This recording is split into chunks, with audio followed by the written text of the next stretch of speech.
Well, hello and welcome to today's show. I have a 12th gen processor in this LGA 1700 based Z90 birthing person board that was said to be Thunderbolt ready when I bought it. The time I bought this particular board, although the processor and the design was 3 years old, they were still current production. And we put it in, we've been running it, been fairly happy, but we would like to have some Thunderbolt on it or some USB 4.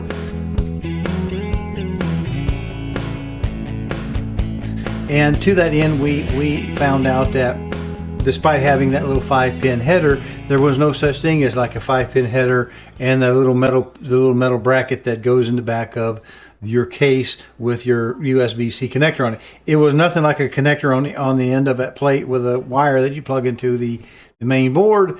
It was some expensive $100 board and not real clear what you would actually do with it.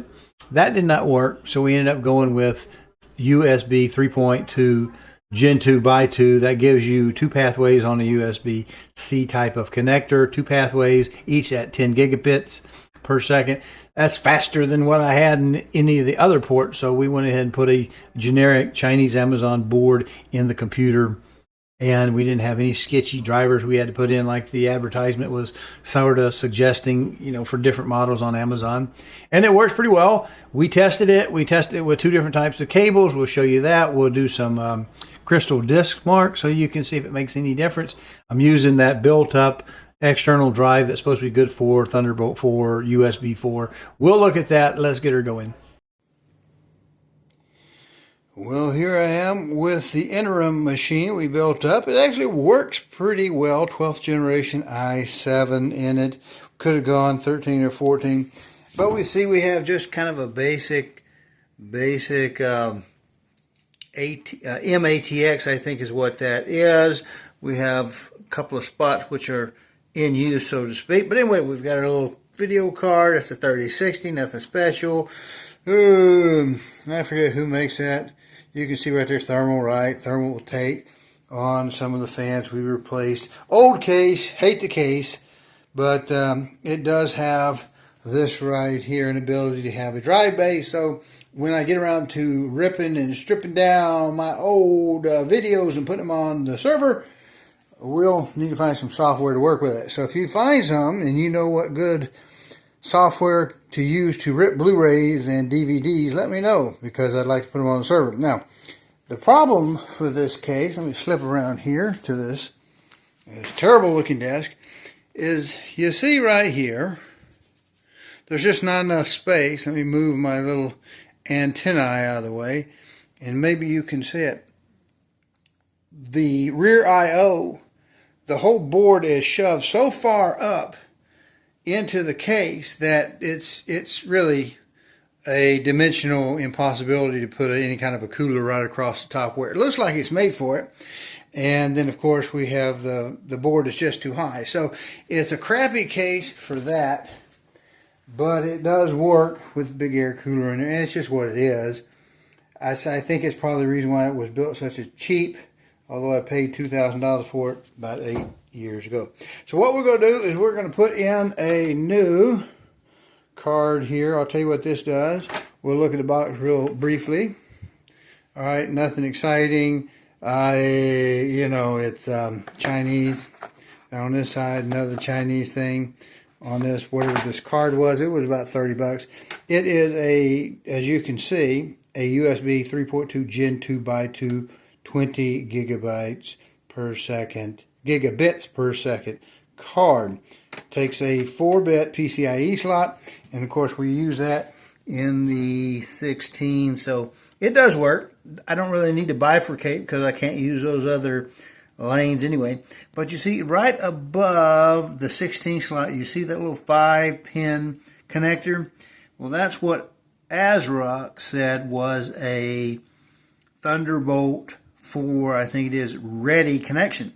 And so I look for something like these little guys here, that would just come here and go home out on the main board somewhere. But that's not the case. Not the case at all. Same thing with this Type C that I have right here.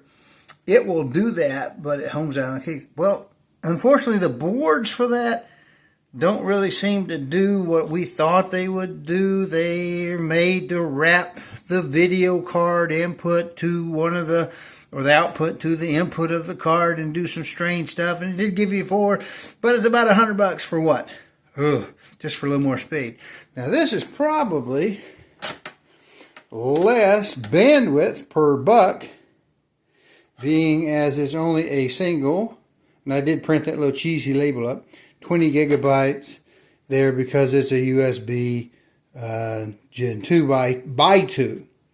And so that 20 gigabits on that one connection because there's 2 of them, one on the top, one on the bottom. It does require this extra power apparently. This is the SATA connection, and I did have to buy a little adapter length because my SATAs are only one cable on this cheap power supply. This, what is this? Is Thunderbolt Smart Series. Yeah, I just couldn't get a cable to it to power it and still hit these down here because occasionally I will use the SATA drives. And here's an older one that I keep in the box for backups and configurations because I don't have a test rig. So anyway, yeah, there we go. It goes just right in that 16-bit slot, and we're going to put it on. It said in the Amazon advertisement, it said you need to download this driver, but I'm running the last generation of Windows 10 on this computer, and it didn't need to. It came up naturally, so there's nothing hinky there, and it is twice as fast as what I could produce before. The computer's up and running, and we have our little mollygogged, our little external drive. Now this will do Thunderbolt 4 and USB 4. We're going to go see what it actually will do. Yeah, we're just going to use Crystal Disk Mart. Well, let's go look to see if we need to install the driver for this.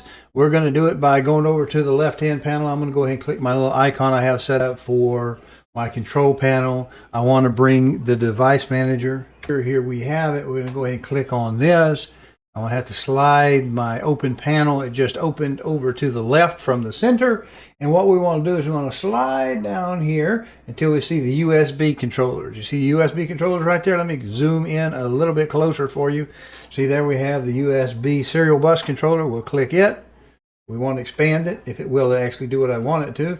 And what we're looking for is we're looking for this extensible host controller. This AS Media USB extensible host controller, and we have another one down here, a second one.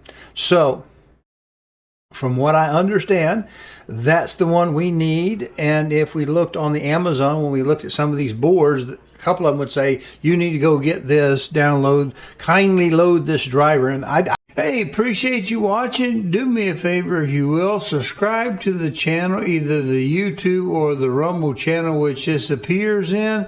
And if you can, check the notification bell or settings to make sure that you get notified when new videos are posted. Appreciate it. A couple of them would say, you need to go get this, download, kindly load this driver. And I didn't go download that driver. And I'm running Windows 10 before the death date, Windows 10 23H2. So it is the latest Windows 10, but I didn't have to go out and get that particular driver. Well, what do you say we give this a test and see how it goes? Well, here we are. We've got our setup going. This is Crystal Disk Mart 805 by 64, and we have our G drive loaded. We just looked at it. Let's go ahead and tell it to go and see what it does. Now, it's supposed to be, in theory, 20 gigabits per second maximum, and we're on a 40 gigabits capable drive. We're going to see what it does in total.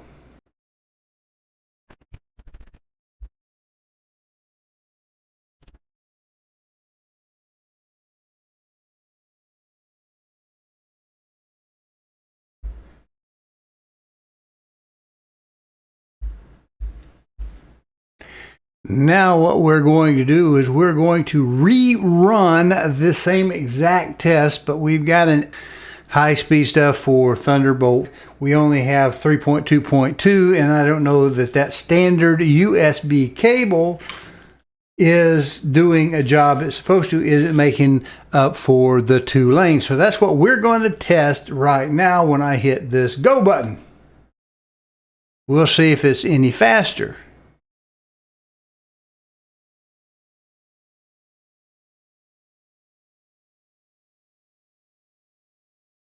Well, what do you know? Using a more expensive, I would dare say quality cable makes a heck of a difference on the throughput of that little card. Would you have believed that the cable would have made that much difference? I don't know.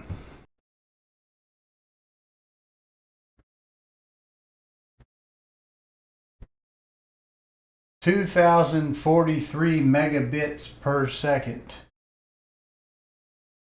2043 megabytes per second is equivalent to 16.344 gigabits per second.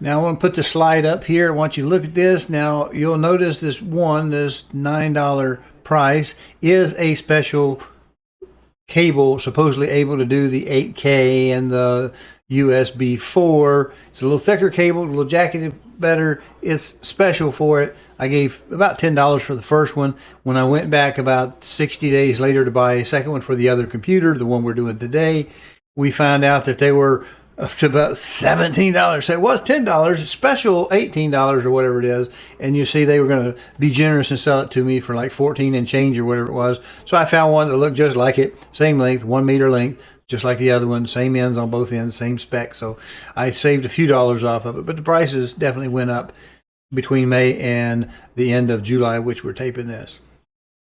Well, there it is, another tremendously long video, which may be very helpful if it's got a few hanging spots for you guys on it. But yeah, we could have probably cut it short, just showed you the box and plug it in and then showing it work and doing the crystal disc mark.